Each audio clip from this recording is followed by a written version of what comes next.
ছুটির দিন মানে মেয়েদের জন্য স্পেশাল একটা দিন, কারণ ওই দিন তাদের বাবা বাসায় থাকে আর তাদের সকল অন্যায় আবদার বাবাই পূরণ করে, যেটা মা কখনোই করবে না।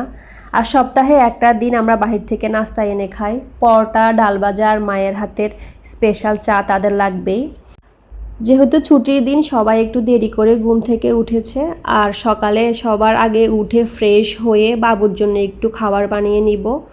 আমার মেয়ের বয়স 10 মাস, আর আমরা যখন খেতে বসি আমাদের রুটি, পরোটা, পাউরুটি তার অনেক পছন্দ, সে ওই খাবারগুলাই খেতে চায়। ওই জন্য তার খাবারটা নিয়েই টেবিলে বসবো।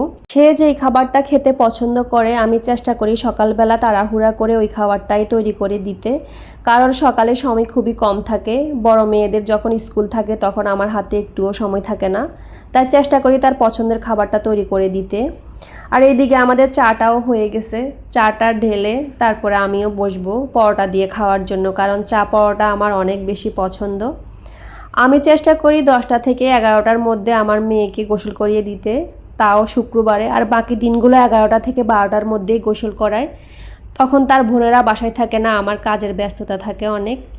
আর বাবুকে গোসল করিয়ে দিয়ে আমি দুপুরের জন্য হালকা পাতলা কিছু রান্না করে নিব।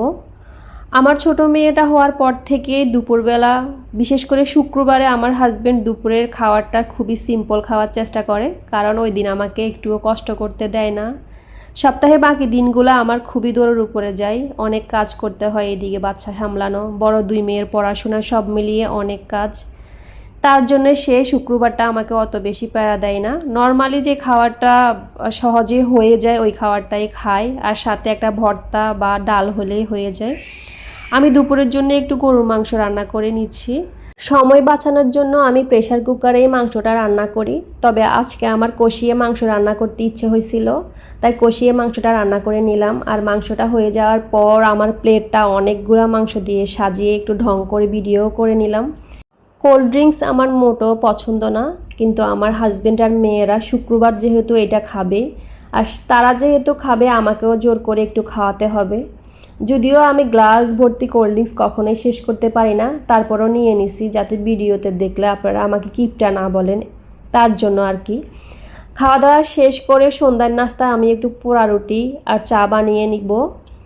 আমার অনেক দিনের ইচ্ছা ছিল মিরপুর গিয়ে পোড়া রুটি এবং চা খাওয়ার, তবে সময় সুযোগ হয় নাই। তাই আমার হাজব্যান্ড কোথায় থেকে যেন খুঁজে খুঁজে এই রুটিটা নিয়ে আসছে আর বাসায় চা বানিয়ে নিছে। নর্মালি আমার হাজব্যান্ড খুবই ব্যস্ত একজন মানুষ, তবে আমি কিছু খেতে চাইবো আর সেটা 2 দিন আগে বা পরে ঘরে আসবে না, এমনটা খুবই কম হয়েছে। উনি কোথায় থেকে যেন এই রুটিটা খুঁজে নিয়ে আসছে, আমি দেখে তো খুবই খুশি হয়ে গেছি। আর সবাই মিলে অনেক মজা করেও খেয়েছি। সবাই আমাদের জন্য দোয়া করবেন, ভালো থাকবেন। আসসালামু আলাইকুম, আল্লাহ হাফেজ।